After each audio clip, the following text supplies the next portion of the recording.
बिस्मिल्लाहिर्रहमानिर्रहीम। अस्सलामु अलैकुम। सिरात मुस्तकीम सऊदी न्यूज़ चैनल में आप सबको खुश आमदीद कहा जाता है।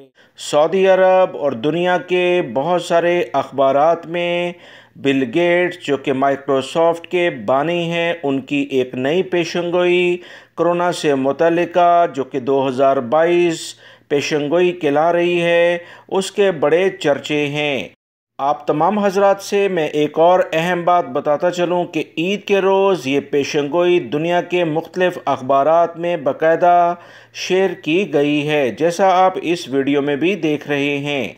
सऊदी अरब के अहम अखबारात में जब इस पेशंगोई के बारे में इतलात आई तो सोचा आपसे ईद के रोज़ ही शेयर कर दी जाए, मगर ईद की खुशियों को देखते हुए ये आज शेयर की जा रही है।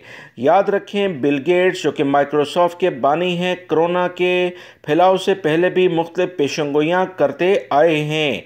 ओमिक्रॉन वायरस भी इन्होंने इस बारे में कुछ इतलात शेयर की थी कि दुनिया में कोरोना की एक नई किस्म आ सकती है, जो आपने देखा कि दोबारा से फ़्लाइट्स बंद हुई। ओमिक्रॉन ने दुनिया के मुख्तलिफ ममालिक, ख़ास तौर पर अफ्रीकी और यूरोपीय ममालिक को बहुत मुतासिर किया।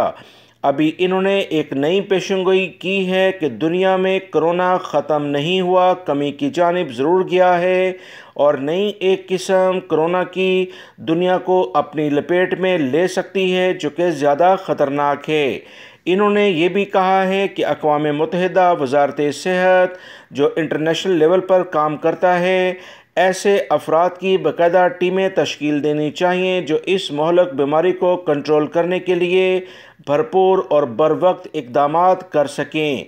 मज़ीद उन्होंने कहा है कि जदीद ज़िंदगी इस आने वाले वायरस से लड़ने में मदद फराहम नहीं करेगी, लिहाजा पूरी दुनिया को अभी से एहतियाती तदाबीर पर काम करना होगा। बिल गेट्स की इस नई पेशंगोई ने पूरी दुनिया में तशवीश की लहर ज़रूर दौड़ा दी है, क्योंकि पिछले 2 से 3 सालों में कोरोना से मुतल्लिका जो इक़दामात थे, जो उससे मुश्किलात हुई हैं, वो आप तमाम हजरात ने अच्छे तरीके से देखी हैं।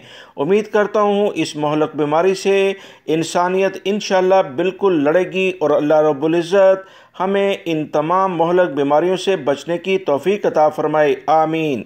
वीडियो लाइक करके शेयर भी कीजिएगा, और एहतियात इलाज से बहुत बेहतर है। अस्सलामु अलैकुम।